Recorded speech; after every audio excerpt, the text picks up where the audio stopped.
Feche seus olhos e ore comigo agora.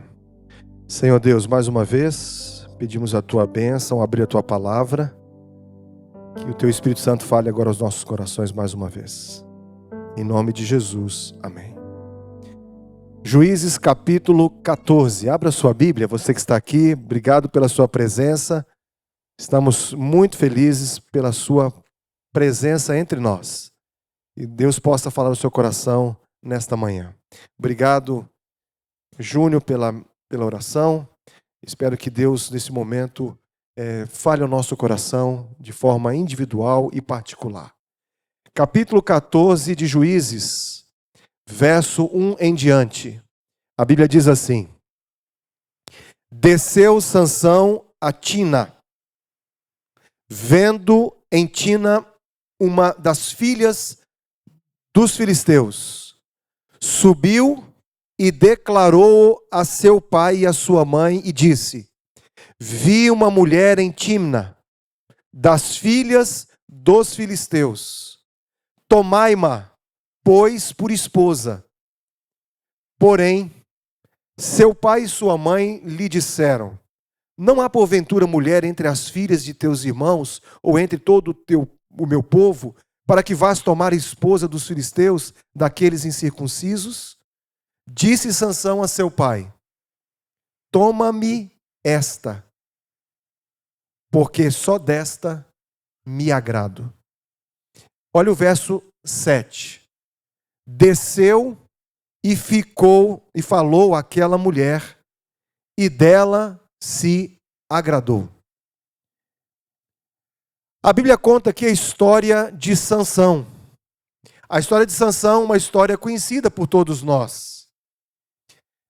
Sansão era um libertador, um juiz em Israel. E a Bíblia menciona que depois que Israel se estabeleceu ali em Canaã, não houve um esforço da parte de Israel para completar a conquista da terra. A ideia era que eles deveriam entrar e conquistar completamente, expulsando todo aquele povo daquele lugar. Em Juízes, no capítulo 1, o verso 28, diz assim: Quando, porém, Israel se tornou mais forte, sujeitou os cananeus a trabalhos forçados e não os expulsou de todo. Eles não expulsaram os cananeus e, como se não bastasse, fizeram deles escravos e começaram a cobrar tributos. Deus já havia dito para Moisés, lá em Êxodo, no capítulo 23, olha só o que Deus disse para o povo: Darei nas tuas mãos os moradores dessa terra, para que os lances fora de diante de ti. Não farás concerto algum com eles, ou com seus deuses. Na terra não habitarão, para que te não façam pecar contra mim. Se servires os seus deuses, certamente será um laço para ti. Deus se preocupava com algo muito importante.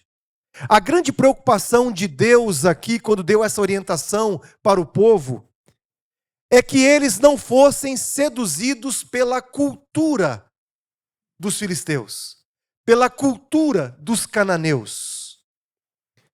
A sedução da cultura sempre foi a preocupação de Deus em relação ao seu povo escolhido.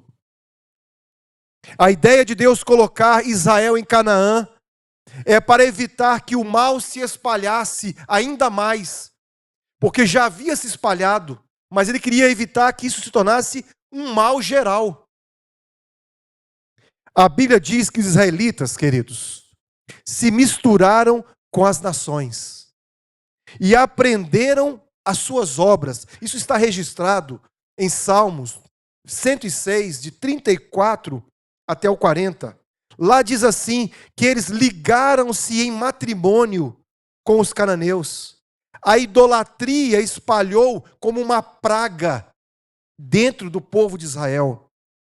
Serviram os seus ídolos. O povo de Israel chegou a um ponto que passou a servir aos ídolos dos cananeus.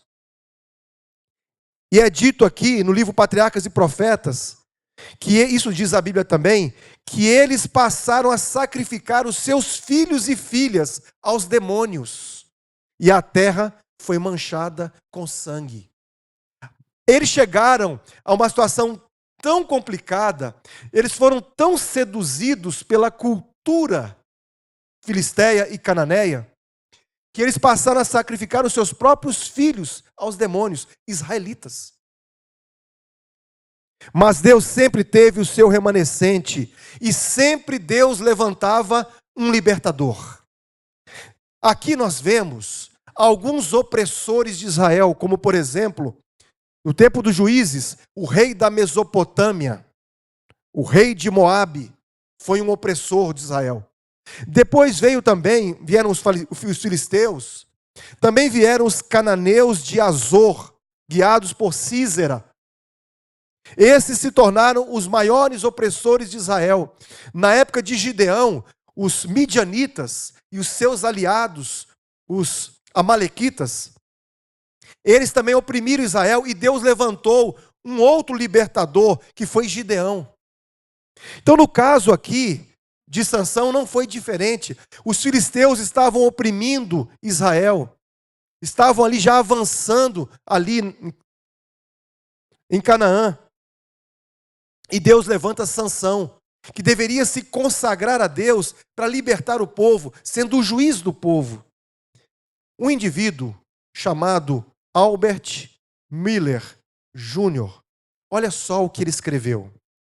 Cristãos não podem entrar em uma conversa como crentes no Senhor Jesus Cristo, balizados pela revelação bíblica, não podem entrar numa conversa sem quebrar as novas regras da sociedade. Ficou claro isso aqui?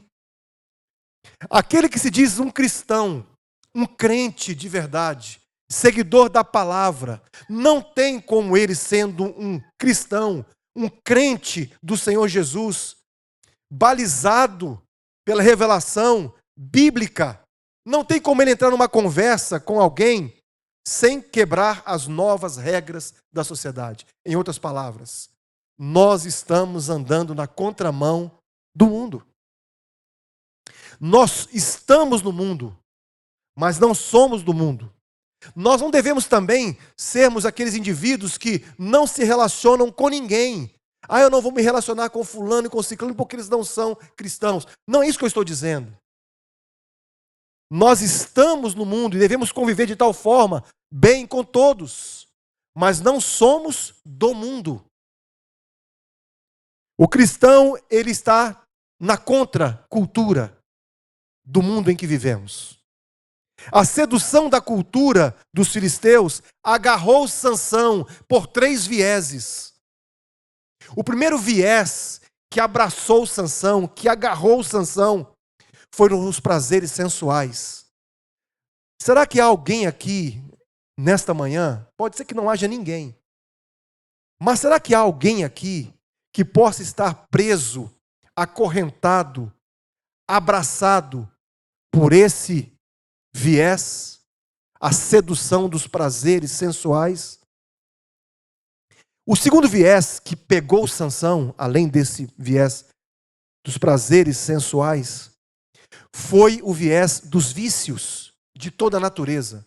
Diz a Bíblia que Sansão, ele se agradou de uma mulher que não era serva do Senhor.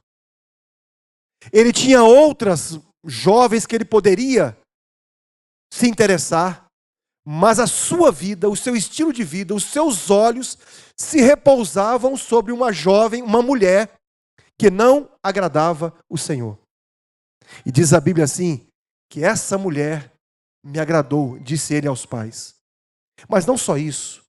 Essa mulher, que ele pretendeu se casar com ela, e tinha a intenção de se casar, o casamento não deu certo, porque ele, no dia do casamento, ele convidou muita gente. E no dia do casamento, ele falou um enigma lá, para que as pessoas pudessem descobrir. E ele prometeu lá 30 camisas, 30 festes festivas, para aqueles que descobrissem o enigma que ele havia estabelecido. Naquele momento, ele deixou de se casar, porque o pai da moça, com medo de que ele a desprezasse, entregou para a mão de uma outra pessoa. Foi uma confusão. Depois vocês podem ler na Bíblia exatamente como foi. Mas a Bíblia diz assim que ele não se casou com aquela mulher. Ele foi traído por ela, porque ela ficou perguntando para ele qual é o seu segredo, qual é a resposta da charada ou do enigma. Ele contou para ela e ela contou para os seus patrícios. E aí os seus patrícios foram ali, contaram para Sansão qual era a resposta daquele enigma. E Sansão ficou sabendo que foi ela que havia contado para aqueles homens. Por causa disso, Sansão desceu a um determinado local, matou 30 homens e pegou as vestes festivas desses homens e passou para esses que descobriram o enigma. Ele foi traído. E não só foi traído pela sua noiva, como ele perdeu a mão da sua noiva, porque o seu pai deu a sua filha em casamento para um outro homem, aquela mesma ocasião. No capítulo 16 de Juízes, no verso 1, olha só o que que Sansão fez. Sansão foi a Gaza e viu ali uma prostituta e coabitou com ela. Foi dito aos gazitas: Sansão chegou aqui. Cercaram-no, pois, e toda a noite o esperaram às escondidas, na porta da cidade. E toda a noite estiveram ali em silêncio, pois diziam: esperaremos até o raiar do dia, então daremos cabo dele. Sansão tinha o costume de assediar as mulheres. Ele tinha o costume de cortejá-las. A prova disso é que ele teve muitos relacionamentos. E tinha a prática de ir também ao prostíbulo. Ele estava entregue às suas paixões sensuais e estava também muito ligado aos vícios. Aqui diz a Bíblia que ele deu um banquete no dia do seu casamento, quando ele pretendia se casar. Essa palavra no hebraico, que se refere a banquete, e depois é referido também sobre as bodas, era uma festa de casamento, uma festa social que tinha como objetivo dar muita bebida para que as pessoas pudessem beber. E o noivo tinha a responsabilidade, vamos dizer assim, de começar a beber e incentivar os outros a beberem também. A ideia aqui era uma festa com muita bebida. E Sansão, ele se envolveu dessa maneira. Ele se deitou com uma prostituta e ainda depois se envolveu com Dalila, uma outra mulher ainda, que era uma agente dos filisteus, que não tinha nada a ver com o Deus de Israel. A palavra Dalila quer dizer consumidora. Por 3 vezes, queridos, Sansão teve a prova mais clara de que os filisteus se haviam coligado com aquela que o encantava a fim de o destruir. Mas quando fracassava o propósito dela, de Dalila, tratava o caso como simples gracejo e bania cegamente os seus receios. Ou seja, Sansão começou a contar os seus segredos para outras pessoas. Sansão começou a contar os seus sonhos para quem não deveria contar. Será que eu estou falando aqui para alguém que esteja contando os seus sonhos para outras pessoas que não querem fazer a vontade de Deus? Será que estou falando para alguém que tem entregado os seus planos nas mãos de alguém que não está em comunhão com Deus? Segundo um estudioso chamado Alberto Klein, um grande estudioso na área da comunicação, olha o que ele disse. Ele disse assim: o fenômeno religioso é, antes de tudo, um produto da cultura. Segundo S.T. Eliot, ele foi citado Porlhosa, que escreveu um livro chamado A Civilização do Espetáculo. Alguns aqui já devem ter lido esse livro. Eliot menciona como a cultura se transmite. E olha só o que ele disse. A cultura se transmite através da família. E quando essa instituição deixa de funcionar de maneira adequada, o resultado é a deterioração da cultura. Segundo Eliot, a cultura e religião não são a mesma coisa, mas não são separáveis, pois a cultura nasceu dentro da religião. A cultura sempre estará unida à sua fonte nutridora por uma espécie de um cordão umbilical. A religião, enquanto dura e em seu próprio campo, dá sentido conveniente à vida. A cultura de um povo está ligada à sua família e à sua religião.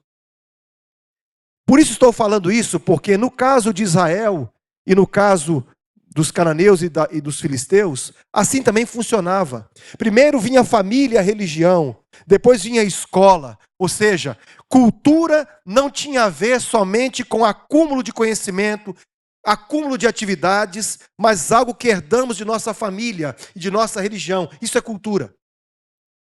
A revista Super Interessante, no dia 31 de outubro de 2016, revelou algo sobre a cultura filisteia. Olha só o que essa revista disse. A cultura filisteia era uma cultura bélica. Sabe o que era comum, prática comum desse povo? Eles ofereciam seus saques alheios ao seu deus Dagom.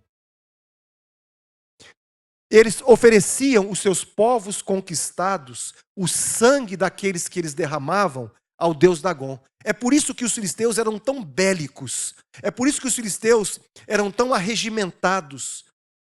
Por isso que os filisteus tinham um exército poderoso.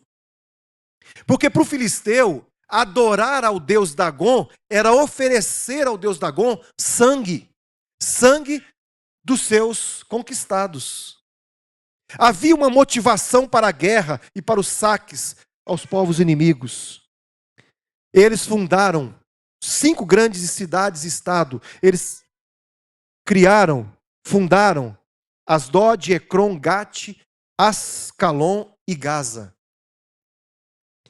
É interessante que a revista, super interessante, além de bons ceramistas, como eles eram, fabricavam cervejas e várias bebidas alcoólicas. O uso constante de bebidas alcoólicas fazia parte da cultura cananeia filisteia. Eles foram os primeiros a prepararem armas de ferro. Naquele tempo se usava muito bronze. Os filisteus começaram a fazer lanças de madeira com pontas de ferro que pesavam 7 quilos. Essas lanças eram usadas nos carros de guerra para que pudesse atingir os animais dos outros carros. Além disso, eles também podiam usar aquela lança quando estavam em pé, em batalha individual, para poder atingir o inimigo. Eles também fabricavam espadas de 70 centímetros, mas eles criaram aquela espada que corta dos 2 lados, uma espada de 2 gumes. Foram eles que criaram. Os filisteus foram o primeiro povo da região a forjar grandes quantidades de armas de ferro mais resistentes do que o bronze. Eles produziam arco e flecha, e aqueles arcos, com as suas flechas, atingiam 500 metros a infantaria do exército inimigo e dizimava o exército. A cultura e a cosmovisão de um povo tem tudo a ver com o seu comportamento ético. Por que eu estou dizendo isso? Todos nós temos uma cosmovisão, uma visão de mundo, algo que dá sentido à nossa vida. É a visão que uma pessoa tem do mundo baseado em pressupostos. Então, o comportamento ético que nós adotamos tem a ver com a nossa cosmovisão. E nós temos que ter uma cosmovisão bíblica. Nós não podemos em nenhum momento sermos seduzidos pela cultura atual, porque A cultura atual nos leva a nos distanciarmos completamente de Deus. E como podemos fazer isso? Só através das Escrituras podemos viver a contracultura. Em oposição às filosofias seculares, nossa visão de mundo não começa com o eu, o ego, isto é, penso, logo existo. Mas começa com Deus existe, logo Ele revela, logo eu penso. Porque nós somos criaturas dele. A cosmovisão cristã é a verdade de que Deus criou todas as coisas. Mas a cosmovisão bíblica, ela afirma ainda mais. Ela afirma que Deus tem respostas para muitas coisas. Mas nós não temos resposta para todas as coisas. Segundo o arqueólogo israelense Igael Yadin, ele é um arqueólogo, ele disse o seguinte, que Sansão, ele era um truculento juiz da tribo de Dan. Uma das 12 que constituíam Israel, e ele era descendente dos povos do mar, que eram os filhos da tribo de Dan. Talvez por esse motivo, que ele se aventurou, e o seu pai permitiu que fosse buscar uma mulher dentre os filhos dos filisteus. Certamente nenhuma outra tribo permitiria que o filho casasse com uma outra jovem de um outro povo. Nenhum herói bíblico é reverenciado por sua virilidade ou dotes físicos como Sansão. Sansão foi abraçado pelas suas paixões. Sansão lembrava mais um deus grego do que um pastor hebreu. Amigos, quando a gente esquece de Deus, quando a gente se esquece de Jesus, acontece o que aconteceu com Sansão. Sansão parecia mais um deus grego do que um pastor hebreu. Ele estava deixando o propósito que Deus havia estabelecido para a vida dele. É sempre perigoso para nós cristãos o contato com aquilo que Deus orientou que ficássemos distantes. O que você e eu, o que nós temos nos aproximado, que tem nos afastado do Senhor, tem nos afastado de Deus? Talvez Deus tenha enviado um leão como uma forma de advertência para você e para mim, tentando nos tirar do caminho errado. A Bíblia diz assim que Sansão, ao invés de seguir os seus pais para buscar a esposa lá, como eles haviam combinado, Sansão se desviou do caminho, foi para um outro caminho. Sansão foi para uma outra rota. Sabe por quê? Sansão queria a rota do vinho.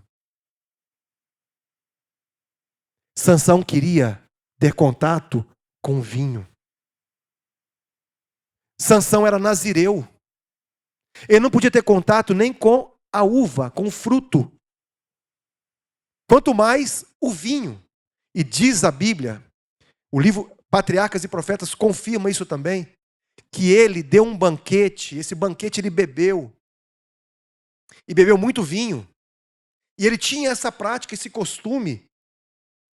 Não há dúvidas entre os estudiosos de que era costume dar banquetes de 7 dias.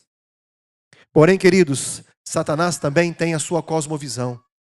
Estou falando isso porque Satanás tem a sua cosmovisão, e a cosmovisão de Satanás não é a cosmovisão bíblica. Há pouco mais de 2 meses atrás, vocês presenciaram, ou melhor, ficaram sabendo, tiveram ciência de uma festa onde as pessoas passavam alguns dias em folia, há 2 meses atrás. O carnaval nada mais é do que um fruto da cultura. E muitos shows que são apresentados por aí também são frutos de uma cultura onde as pessoas vão e bebem muito, fumam muito e se entregam aos prazeres da carne. O significado histórico do carnaval é um período de festas profanas que se originaram na antiguidade. E aí o carnaval tem toda uma história, não vou me delongar muito. Eram festejos populares provenientes de ritos e costumes pagãos que se caracterizavam pela liberdade de expressão e o movimento. Em 1854, esta festa que era e consistia de brincadeiras, onde as pessoas lançavam farinhas um no outro, baldes de água, limões de cheiro, luvas cheias de areia, etc. Os policiais impediram esse tipo de comportamento e aí entrou em declínio no Brasil pela repressão policial, e isso deu lugar a um novo carnaval, que foi uma festa importada da Europa, onde as pessoas tinham bonecos de todo tipo de brincadeiras, eram feitas com água, onde todos se molhavam. Não sei se vocês se lembram, há algum tempo, bem no passado, eu me lembro quando eu era bem novinho, criancinha, ia para a casa da minha avó, era muito comum o pessoal jogar água, pegar revólveres de água e espirrar nas pessoas. Isso era comum, essa prática era comum. Do limão de cheiro, mais tarde, originou o lança-perfume, espécie de entorpecente usado por muitos jovens. Por causa dessa prática do limão de cheiro, o lança-perfume. Veja como a cultura ela vai modificando a nossa crença. Muitas vezes a cultura vai modificando a nossa conduta ética. E eu quero caminhar para finalizar dizendo o seguinte. No começo de sua carreira, Sansão serviu ao Senhor com um brilho extraordinário. Mas sua luz começou a enfraquecer à medida que se entregou às suas paixões. Querido amigo, meu querido jovem que está aqui me ouvindo nesta manhã, nas últimas cenas de sua vida, como você gostaria de representar a Deus? Nas últimas cenas da vida de Sansão, a gente viu a sua luz se apagar e o defensor cego de seu povo soterrado pelos montões de escombros de um templo pagão.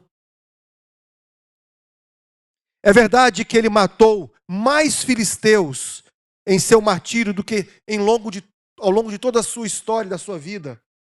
Mas as coisas mais importantes que são relatadas sobre Sansão não foi o fato de ter matado 30 homens, ter queimado toda uma plantação dos filisteus, ter matado mais de 1000 homens. Sansão se destaca por uma coisa. No último momento da sua vida, ele se arrependeu do seu pecado. Ele se arrependeu da sua conduta e ele clamou a Deus por perdão. O que você e eu precisamos fazer em nossa vida hoje? Pense comigo agora. O que nos impede de realizar a obra que Deus planejou para nós? Que elementos da cultura pós-moderna têm nos impedido de termos mais comunhão com Deus? Tem alguma coisa? Tem alguma coisa que você sabe, que eu sei? Tem uma coisa que nós sabemos que precisamos deixar de lado, que tem a ver com a sedução da cultura que nós estamos vivendo? Eu não sei o que é. Eu sei o que impede na minha vida de eu me consagrar ainda mais a Deus. Pense agora, que tipo de vícios te tem afastado do Senhor? Que tipo de sedução egoísta você precisa vencer pelo poder de Cristo? A história de Sansão revela um Deus que tem um plano maravilhoso para cada um de nós. Jovem da minha igreja, moça e rapaz, Deus tem um plano extraordinário para você. Deus tem algo assim, simplesmente extraordinário, gigantesco. Ele tem os melhores planos para você. Deus tem os melhores sonhos para você. Então, jovem, sonhe os sonhos de Deus. Por que ficar mirando na cultura filisteia, na cultura cananeia, na cultura desse mundo? Olhe para Deus. Olhe para Jesus. Nós temos um Deus que é misericordioso e que cuida de seus filhos. Mesmo Sansão tendo feito todas as suas tolices, Deus ainda tinha um plano para ele. Mesmo que eu tenha feito todas as bobagens que eu já fiz na minha vida, Deus ainda tem um plano para mim. Deus tem um plano para você, com todas as nossas tolices, mesmo distanciando de Cristo. O nosso coração está ainda nas mãos de Deus. Ele sonda os nossos corações. Apesar de todas as tolices, Deus cumpriu o seu propósito na vida dele. Não como ele gostaria, mas como foi possível. Quantas coisas Deus poderia ter feito na vida de Sansão, por intermédio dele. O mais importante da história não foi arrancar as portas da cidade, muito menos matar 1000 homens, como uma queixada de um jumento. O mais importante foi ter se arrependido e confessado os seus pecados. Os filisteus fizeram Sansão de escravo. Será que há alguém aqui nesta manhã que tem sido escravo de Satanás? Satanás tem humilhado você todos os dias. Satanás tem se aproximado da sua vida, da vida da sua família. Satanás tem se aproximado da vida dos seus filhos. Tem tentado destruir aquilo que você tem de mais importante. Não conte os seus maiores sonhos para ninguém. Não mostre suas feridas para quem não tem remédio para te curar e forças para te erguer. Não conte. Conte para pessoas que te amam. Aí você pode contar. Não mostre suas feridas para quem não tem remédio. Tem coisas que só você e Deus e ninguém mais. Não se lamente para quem quer ver a sua dor. Não mostre sua fraqueza aos seus inimigos. Mostre só para Deus. Não chore para quem não sabe decifrar a lágrima de sofrimento do teu olhar. Existe um lugar que é próprio para isso. É no altar. É no altar do Senhor. É ali que você deve cair, se humilhar, rasgar o seu coração e contar para Deus o que está acontecendo. Em Juízes, no capítulo 16, o verso 28, Sansão, no último momento da sua vida, diz a Bíblia assim: Sansão clamou ao Senhor e disse: Senhor Deus, peço-te que te lembres de mim e dá-me forças só esta vez, ó Deus, para que me vingue dos filisteus, ao menos por um dos meus olhos. Deus cumpriu o propósito. Você se sente assim? Lá estava o escravo de suas próprias paixões. E do mesmo jeito que o inimigo deu, também tirou de Sansão. Ele perdeu a esposa, que era noiva, seria esposa, perdeu. Ele perdeu Dalila. Ele perdeu sua força. Ele perdeu o seu propósito. Mas foi tudo muito devagar. Começou devagar. Depois ele resvalou rapidamente e foi para o fundo do poço. Agora ele estava escravizado pelo mal. Você se sente assim? Se você não está se sentindo assim, louvado e glorificado seja Deus pela sua vida, querido. Mas pode ser que haja alguém que esteja vivendo os mais profundos vales do pecado. Alguém que esteja mirando, flertando com a sedução da cultura, escravizado pelo mal. Querido amigo, conte para Deus os seus sonhos. Conte para Deus o que está lhe magoando. Conte para Deus. Ele quer ouvir, Ele quer saber. Não que Ele não saiba, Ele quer compartilhar a vida com você.